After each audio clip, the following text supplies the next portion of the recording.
ನನಗಿಂತ ಮೊದಲು ಮಾತನಾಡಿದಂಥವರು ತಮ್ಮದೇ ಆದಂಥ ದಾಟಿಯಲ್ಲಿ ಹೇಳಿದರು, ಇದು ಅರ್ಧ ಸತ್ಯ ಅಂತ ಹೇಳಿದರು, ಇದು ಸಂಪೂರ್ಣ ಸುಳ್ಳಾಗ್ಬೋದು ನಾಳೆ ಅಂತ ಹೇಳಿದರು, ಅಥವಾ ವಿಪರೀತವಾದಂಥ ಒಂದು ಪರಿಣಾಮ ಫಲಿತಾಂಶ ಚುನಾವಣೆಯಲ್ಲಿ ಬರ್ಬೋದು ಅಂತ ಹೇಳಿದರು. ನಾನು ಇದನ್ನು ನೋಡ್ತಾ ಇರುವಂಥ ದೃಷ್ಟಿ ಅದು ಬೇರೆ ಇದೆ. ನಿಮ್ಮ ಈ ಪ್ರಯತ್ನ ಏನಿದೆ ಇದು ಆರಂಭಿಕ ಒಂದು ಮುನ್ಸೂಚನೆ ಅಂತ. ಈಗ ನಮ್ಮಲ್ಲೆಲ್ಲ ದೊಡ್ಡ ಒಂದು ಆಘಾತ ನಡೀತದೆ, ಬಿರುಗಾಳಿ ಬರ್ತದೆ, ಯಾವುದೋ ಒಂದು ಚಂಡಮಾರುತ ಬರ್ತದೆ, ಅದರ ಒಂದು ಪೂರ್ವ ಸೂಚನೆ ನಮಗೆ ಮೊದಲು ಸಿಕ್ಕುವಂಥದ್ದು ವೈಜ್ಞಾನಿಕವಾಗಿ ನಾವು ಸಾಕಷ್ಟು ಮುಂದೆ ಹೋಗಿದ್ದೇವೆ. ಸೊ ಇದು ಕೂಡ ವೈಜ್ಞಾನಿಕವಾಗಿ ನೀವು ಮಾಡಿದಂಥ ಒಂದು ಅಧ್ಯಯನ, ಅದನ್ನು ಸಾರಾಸಗಟಾಗಿ ತಳ್ಳಿ ಹಾಕುವಂಥದ್ದು, ಇಲ್ಲಪ್ಪ ಇದರಲ್ಲಿ ಏನೂ ಸಾರ ಇಲ್ಲ ಅಂತ ಹೇಳುವಂಥದ್ದು ಸರಿಯಾಗಲಿಕ್ಕಿಲ್ಲ ಅಂತ ಇದು ನನ್ನ ಮೊದಲನೇ ಒಂದು ವ್ಯಾಖ್ಯೆ. ಎರಡನೇದು, ಚುನಾವಣೆಯ ಕಾವು ಇನ್ನೂ ಕೂಡ ಪ್ರಾರಂಭ ಆಗಿಲ್ಲ ವಾಸ್ತವವಾಗಿ. ಈಗ ಚುನಾವಣೆಯ ತಯಾರಿ ಅಂತ ಹೇಳಿದರೆ ನಮ್ಮ ನಾಯಕರಾದಂಥ BS ಯಡಿಯೂರಪ್ಪನವರು ಹೋಗಬೇಕು, ಅಲ್ಲೊಂದಷ್ಟು ಭಾಷಣ ಮಾಡಬೇಕು, ಒಂದಷ್ಟು ಜನ ಇಂಥವರು ನನ್ನ ಜೊತೆಗೆ ಇರುವಂಥವರು ಅಂತ ಗುರುತಿಸಬೇಕು. ನೀವೇ ಪ್ರಾರಂಭದಲ್ಲಿ ಹೇಳ್ಕೊಂಡಿದ್ದೀರಿ KJP ಇನ್ನೂ ಕೂಡ ಸರಿಯಾಗಿ ಅಸ್ತಿತ್ವಕ್ಕೆ ಬರದೇ ಇರುವಂಥ ಪಕ್ಷ ಅಂತ. ನನಗೆ ಇಲ್ಲಿ ಸಂತೋಷ ಆಗ್ತಾ ಇರುವಂಥದ್ದು, ಇದೆಲ್ಲ ಆಗುವುದಕ್ಕೆ ಮೊದಲೇ ಎರಡು ಅಭಿಪ್ರಾಯಗಳು ತಮ್ಮ ಈ ಸಮೀಕ್ಷೆಯಲ್ಲಿ ವ್ಯಕ್ತ ಆಗಿದೆ. ಜನ ಸರ್ವೇ ಸಾಮಾನ್ಯವಾಗಿ, ಅದರಲ್ಲೂ ವಿಶೇಷವಾಗಿ ನಾನು ಹಿಂದೆ ಇದ್ದಂಥ ಪಕ್ಷ, ಯಡಿಯೂರಪ್ಪನವರು ಶಾಸಕರಾಗಿ ಮುಖ್ಯಮಂತ್ರಿ ಆಗಿದ್ದಂಥ ಪಕ್ಷ ಭಾರತೀಯ ಜನತಾ ಪಾರ್ಟಿ, ಅದರಿಂದ ಯಡಿಯೂರಪ್ಪನವರಿಗೆ ದೊಡ್ಡ ಅನ್ಯಾಯ ಆಗಿದೆ, ಇದು ಮೊದಲನೇದು. ಅದನ್ನು ನೀವು ಅಲ್ಲಿಗೆ ನಿಲ್ಲಿಸಿದ್ರಿ, ಬಹುಶಃ ನೀವು ಅದರಿಂದ ಮುಂದೆ ದಾಟಿ ಹೋಗೋದಿಲ್ಲ. ನಾನು ಅದನ್ನು ಪೂರ್ತಿ ಮಾಡಲಿಕ್ಕೆ ಬಯಸ್ತೇನೆ. ದೊಡ್ಡ ಅನ್ಯಾಯ ಆಗಿದೆ, ಅದಕ್ಕಾಗಿ ಅವರಿಗೊಂದು ಅವಕಾಶ ಕೊಡಬೇಕು, ಇದು ಜನ ಇವತ್ತು ಬಯಸ್ತಾ ಇರುವಂಥದ್ದು. ಅದೇ ನಿಮ್ಮ ಈ ಸಮೀಕ್ಷೆಯಲ್ಲಿ ಪ್ರತಿಬಿಂಬಿತ ಆಗಿದೆ. ಬರೀ ಅನ್ಯಾಯ ಆಗಿದೆ ಅಂತ ಹೇಳಿದರೆ ಅಯ್ಯೋ ಪಾಪ ಅನ್ಯಾಯ ಆಗಿದೆ ಅಷ್ಟೇ ಹೇಳಿ ಮುಗಿಸ್ಬೋದಿತ್ತು. ಅದಲ್ಲ, ಜನ ಬಯಸ್ತಾರೆ ಅವರಿಗೆ ರಾಜಕೀಯವಾಗಿ ಅನ್ಯಾಯ ಆಗಿದೆ, ಹಾಗಾಗಿ ಅವರಿಗೊಂದು ಅವಕಾಶ ಕೊಡಬೇಕು ಅಂತ ಹೇಳೋದಕ್ಕಾಗಿ ನೀವು 11 ಸ್ಥಾನ ಬರ್ತದೆ ಅಂತ ತೋರಿಸಿದಿರಿ 37ರಲ್ಲಿ.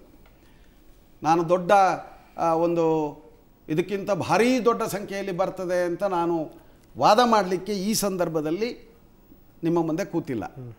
ಆದರೆ ಒಂದು ಮಾತು ನಾನು ಸ್ಪಷ್ಟ ಹೇಳ್ತಾ ಇದ್ದೇನೆ, ಒಂದು ಕಡೆಗೆ ಕಾಂಗ್ರೆಸ್ಸು ಇತಿಹಾಸ ಇರುವಂಥ ಒಂದು ಪಕ್ಷ, ಅದಕ್ಕೆ ತನ್ನದೇ ಆದಂಥ ಒಂದು ಜನ ಬೆಂಬಲದ ಒಂದಷ್ಟು ವ್ಯವಸ್ಥೆಗಳಿದೆ. ಸರಿ, ಅವರಿಗೆ ಒಂದಷ್ಟು ಸ್ಥಾನ ಬರ್ತದೆ ತಾವು ತೋರಿಸಿದ್ದೀರಿ, ಜನ ಅದನ್ನು ಅದೇ ರೀತಿ ಅಭಿಪ್ರಾಯ ವ್ಯಕ್ತ ಮಾಡಿದ್ದಾರೆ. ಅದಾದಮೇಲೆ ಎರಡನೇ ಸ್ಥಾನ KJPಗೆ ಅಂತ ನೀವು ಹೇಳಿದ್ದೀರಿ. ನಮ್ಮ ದತ್ತ ಅವರು ಸಾರಾಸಗಟಿದನ್ನು ತಳ್ಳಿ ಹಾಕುವ ರೀತಿಯಲ್ಲಿ ಮಾತಾಡಿದರು. ನನಗೆ ಅರ್ಥ ಆಗುತ್ತೆ ಅವರ ಮಾತಿನ ಶೈಲಿ, ಯಾಕೆಂದರೆ ಬಹುತೇಕ ಅಸ್ತಿತ್ವವೇ ಅವರಿಗೆ ಇಲ್ಲ ಆ ಪ್ರದೇಶದಲ್ಲಿ. ಒಂದು ನಿಮಿಷ ಪೂರ್ತಿ ಮಾಡ್ತೇನೆ ದಯಮಾಡಿ. ನೀವು ಮಾತಾಡುವಾಗ ದತ್ತ ದಯಮಾಡಿ ಒಂದು ನಿಮಿಷ ಹೇಳ್ತೀನಿ, ಮಧ್ಯದಲ್ಲಿ ಪ್ರವೇಶ ನೀವು ಎಷ್ಟು ಮಾತಾಡಿದ್ರು 4 ದಾಟುದಿಲ್ಲ, ಆಯ್ತಲ್ಲ? ಸುಮ್ಮನೆ ದಯಮಾಡಿ ಸುಮ್ಮನೆ ದಯಮಾಡಿ ನೀವು 4 ದಾಟುದಿಲ್ಲ. ನೀವು ಸುಮ್ಮನೆ ನೀವು ಎಷ್ಟು ಸುಳ್ಳು ಮಾಡಿದ ಮೇಲೆ ನಾವು ಮತ್ತೆ ಸಿಕ್ಕಿಲ್ಲ. ನೀವು ಮಾತಾಡಿದ್ರೆ ಒಳ್ಳೆದಲ್ಲ ದತ್ತ, ಖಂಡಿತ ನಾನು ತಮಗೆ ಹೇಳ್ತಾ ಇದ್ದೇನೆ. ನೀವು ಎಷ್ಟೇ ಕೂಗಾಡಿ 4 ದಾಟುದಿಲ್ಲ, 4 3 ಆಗ್ತದೆ, 4 5 ಆಗುದಿಲ್ಲ. ದಯಮಾಡಿ ಒಂದು ಸ್ವಲ್ಪ ವ್ಯವಧಾನ ಇರಲಿಯಪ್ಪ. ನಾವು ಚರ್ಚೆ ಮಾಡಿದ್ರಿಂದ ಬದಲ ಆಗುದಿಲ್ಲ. ನಾನು ಅದನ್ನು ಹೇಳ್ತಾ ಇರುವಂತದ್ದು, ಇಲ್ಲಿ ಕಂಡು ಬರ್ತಾ ಇರುವಂತದ್ದು ಕಾಂಗ್ರೆಸ್ ಅದಕ್ಕೆ ತನ್ನದೇ ಆದಂತ ಒಂದು ಬೆಂಬಲದ ಹಿನ್ನೆಲೆ ಇರುವಂತ ಒಂದು ಸಂದರ್ಭದಲ್ಲಿ ಅವರಿಗೆ ಒಂದಷ್ಟು ಸ್ಥಾನ ಬರ್ತದೆ, ತಾವು ತೋರಿಸಿದ್ದೀರಿ. ಎರಡನೇದಾಗಿ ಯಡಿಯೂರಪ್ಪನವರು ಒಬ್ಬ ನಾಯಕರಾಗಿ ಅವರಿಗೆ ಅನ್ಯಾಯ ಆಗಿದೆ, ಅವರಿಗೊಂದು ಅವಕಾಶ ಕೊಡಬೇಕು ಅಂತ ಹೇಳುವಂತ ಭಾವನೆ ಅದು ವ್ಯಕ್ತ ಆಗಿರುವಂತ ಹಿನ್ನೆಲೆಯೊಳಗೆ KJPಗೂ ಇಷ್ಟು ಸ್ಥಾನ ಬರ್ತದೆ ಅಂತ ತಾವು ತೋರಿಸಿದ್ದೀರಿ. JDS ಆಗಲಿ ಮಾತಾಡ್ತಾ ಇದ್ರು, ಅದೇ ಅವರ ಬಗ್ಗೆ ಹೇಳ್ತಾ ಇದ್ದೇನೆ. JDS ಆಗಲಿ BJP ಆಗಲಿ ಬಹುತೇಕ ತಮ್ಮ ಅಸ್ತಿತ್ವವನ್ನೇ ಈ ಪ್ರದೇಶದಲ್ಲಿ ಕಳ್ಕೊಳ್ತದೆ ಅಂತ ಹೇಳುವಂತದ್ದು ಬಹಳ ಪ್ರಾಮುಖ್ಯ ಇರುವಂತದ್ದು. ಈ KJP BJP ಎರಡು ಅಸ್ತಿತ್ವ ಒಂದೇ ಅಲ್ಲ, ಅವ್ರು ಹೇಳೋ ಪ್ರಕಾರ ಇನ್ನೂ ಆಗೇ ಇಲ್ಲ, ನಿಮ್ದು ಆಗೋದು ಇಲ್ಲ ಅಂತಾರೆ ಅವರು. ಅವರು ಭ್ರಮೆಯಲ್ಲಿದ್ದರೆ ನಾನೇನು ಮಾಡ್ಲಿಕ್ಕೆ ಬರೋದಿಲ್ಲ. ಇಷ್ಟೆಲ್ಲ ಸರ್ ಒಂದು ನಿಮಿಷ, ನೀವು ಈ ಸಮೀಕ್ಷೆ ಮಾಡುವಾಗ ಯಡಿಯೂರಪ್ಪನವ್ರಿಗೆ ಅನ್ಯಾಯ ಆಗಿದೆ ಅನ್ನೋ ಪ್ರಶ್ನೆ ಇನ್ನೊಂದು ರೀತಿಯಲ್ಲಿ ರೂಪಿಸಿದ್ರೆ ಕರ್ನಾಟಕಕ್ಕೆ ಯಡಿಯೂರಪ್ಪನವರಿಂದ ಅನ್ಯಾಯವಾಗಿದೆಯಾ ಅನ್ನೋ ಪ್ರಶ್ನೆ ಇಟ್ಟಿದ್ರೆ ಅವಾಗ ಉತ್ತರ ಕೊಡ್ತಾರೆ ಜನ. ಅಲ್ಲ, ಅದರ ಬದಲಿಗೆ ಕರ್ನಾಟಕದ ರಾಜಕೀಯ ರವೀಂದ್ರ ರೇಷ್ಮೆ ಅವರೇ, ಬೇರೆ ತರದಲ್ಲಿ ಪ್ರಶ್ನೆ ಈ ರೀತಿಯಲ್ಲಿ ಇರಬೇಕಿತ್ತು. ಕರ್ನಾಟಕದಲ್ಲಿ ಭವಿಷ್ಯದ ಮುಖ್ಯಮಂತ್ರಿ ಯಾರು ಇರಬೇಕು ಅಂತ ಕೇಳ್ತಾ ಇದ್ರೆ ನೀವೆಲ್ಲರೂ ಆಶ್ಚರ್ಯ ಪಡುವಂತ ರೀತಿಯಲ್ಲಿ ಯಡಿಯೂರಪ್ಪನೇ ಬೇಕು ಅಂತ ಬರ್ತಾ ಇತ್ತು ಉತ್ತರ. ನೀವು ವಾದ ಮಾಡಬಹುದು, ನಾನು ವಾದ ಮಾಡಬಹುದು. ಹಾಗಲ್ಲ, ನಿಮಗೆ ವೈಯಕ್ತಿಕವಾಗಿ ಯಡಿಯೂರಪ್ಪನವರ ಬಗ್ಗೆ ಅನೇಕ ವಿರೋಧಗಳಿರಬಹುದು. ಆದ್ರೆ ಇವತ್ತು ನಿಜವಾಗಿ ಆ ಭಾಗದಲ್ಲಿ ಈ ರಾಜ್ಯದಲ್ಲಿ ನೀವು ಒಂದು ಪ್ರಶ್ನೆ ಜನರ ಮುಂದೆ ಇಡಿ, ಯಾರು ಮುಖ್ಯಮಂತ್ರಿ ಆಗಬೇಕು ಅಂತ ಹೇಳಿ. BS ಯಡಿಯೂರಪ್ಪ ಭವಿಷ್ಯದ ಮುಖ್ಯಮಂತ್ರಿ ಆಗಬೇಕು ಅಂತ ಬರದೇ ಇದ್ರೆ ಆಮೇಲೆ ನಾನು ಮಾತಾಡೋದು. ಇದು ಪ್ರಶ್ನೆ ಬೇರೆ.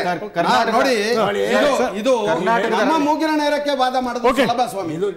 ಜನರ ಭಾವನೆಗಳಿಗೆ ಸ್ವಲ್ಪ ಅವರ ಅಭಿಪ್ರಾಯಕ್ಕೆ ನಾವು ಮನ್ನಣೆ ಕೊಡದೆ ಹೋದ್ರೆ ದತ್ತ ಸಾರ್ವಜನಿಕವಾಗಿ ಜನ ನಮ್ಮನ್ನು ಕ್ಷಮಿಸುವುದಿಲ್ಲ. ಅದಕ್ಕೆ ಮನ್ನಣೆ ಕೊಡುವಂತ ಜನಾಭಿಪ್ರಾಯ ನೀವು ಸುಮ್ಮನೆ ಇಲ್ಲದ್ರೆ ನೀವು ಮೂಗಿನ ನೇರಕ್ಕೆ ಮಾತಾಡ್ತೀವಿ. ನಾನು ಪೂರ್ತಿ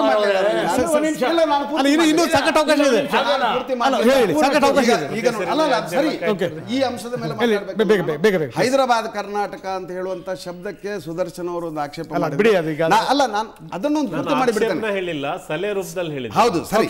ಅಲ್ಲ, ತಮಗೆ ಗೊತ್ತಿರಬೇಕು ಸುದರ್ಶನ್ ಅವರು, ತಾವು ವಿಧಾನ ಪರಿಷತ್ತಿನ ಸಭಾಪತಿಗಳಾಗಿ ಕೆಲಸ ಮಾಡಿದವರು.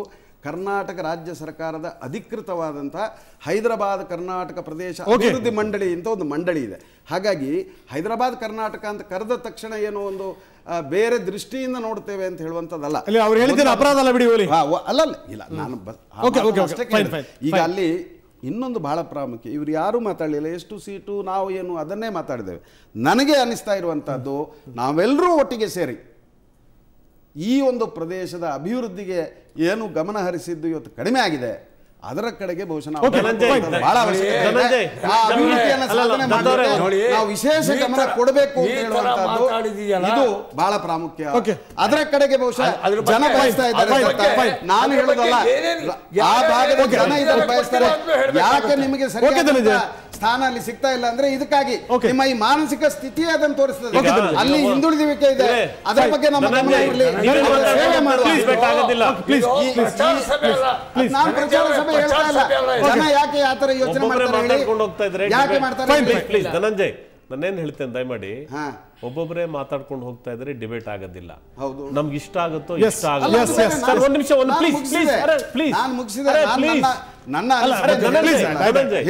ನಮಗೆ ಇಷ್ಟ ಆಗುತ್ತೋ ಇಷ್ಟ ಆಗೋದಿಲ್ವೋ ಒಂದು ವಸ್ತು ಸ್ಥಿತಿಯಲ್ಲಿ ಎಮರ್ಜ್ ಆಗಿದೆ. ನಿಜ. ಒಂದು ಇದು ಯಡಿಯೂರಪ್ಪ ಮತ್ತು ಶ್ರೀರಾಮುಲು ಫ್ಯಾಕ್ಟರ್ಸ್ ಕೂಡ ಅಲ್ಲಿ ಎಮರ್ಜ್ ಆಗ್ತಾ ಇದೆ ಅನ್ನೋಂಥದ್ದು ಒಂದು ಸಂಗತಿ. ನಾವೆಲ್ಲ ಇಲ್ಲಿ ಚರ್ಚೆ ಕೂತಿರುವಂಥವ್ರು, ಇಲ್ಲಿ ನಾವು ಒಂದೊಂದು ಪಕ್ಷವನ್ನ ರೆಪ್ರೆಸೆಂಟ್ ಮಾಡಬಹುದಾದ್ರೂ ಸಹ ಅಲ್ಟಿಮೇಟ್ಲಿ ನಾವೆಲ್ಲರೂ ಸಹ ಜನಾಭಿಪ್ರಾಯ ಏನ್ ಚರ್ಚೆ ನಡೀತಾ ಇದೆ ಅದ್ರ ಬಗ್ಗೆ ಮಾತಾಡ್ತಾ ಇರೋ ಸಂದರ್ಭದಲ್ಲಿ ನೀವೆಲ್ಲ ಕೂತಿರೋರಿಗೆ ಯಡಿಯೂರಪ್ಪನವ್ರ ವಿರೋಧಿಗಳು ಆ ಕಾರಣಕ್ಕೋಸ್ಕರ ತಾವೇನೋ ಭಾವನೆ ಇಟ್ಕೊಂಡ್ಬಿಟ್ಟಿದ್ರಿ ಅಂತ ನಾವೇನೋ ಪೂರ್ವಾಗ್ರಹ ಪೀಡಿತರಾಗಿ ಮಾತನಾಡ್ತಾ ಇದೀವಿ ಅಂತ ಅಲ್ಲ.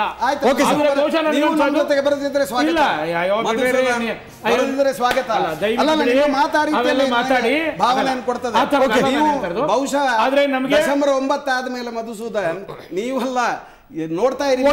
ಇಲ್ಲ ಬನ್ನಿ, ಅದೊಂದು ದೊಡ್ಡ ಗುಳ್ಳೆ ಹೊಡೆಯೋದಿದೆ. ಆ ದೊಡ್ಡ ಗುಳ್ಳೆ ಹೊಡೆದ್ಮೇಲೆ ನಿಮ್ ಜೊತೆ ಇರೋರು ಯಾರು ನಿಮ್ ಜೊತೆ ಇರಲ್ಲ.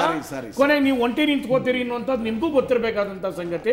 ಆದ್ರೆ ದಯಮಾಡಿ ನಾನು ಹೇಳ್ತಾ ಇರೋದು, ಈ ಸಮಯವನ್ನ ಯಾರು ಹೊಗಳಿಕ್ಕೋ ಮತ್ತಷ್ಟು ಚರ್ಚೆ ಮಾಡೋಣ. ಈಗ ಹೈದರಾಬಾದ್ ಕರ್ನಾಟಕದ ಇದ್ದೀನಿ, ಮುಂಬೈ ಕರ್ನಾಟಕದ ಅಂಕಿಅಂಶಗಳೇನೇನು ನೋಡೋಣ. ಅದರ ಬಂದ ಒಂದು ಪುಟ್ಟ ವಿರಾಮದ ಬಳಿಕ ಮತ್ತೆ ಮರಳಿ ಬರೋಣ.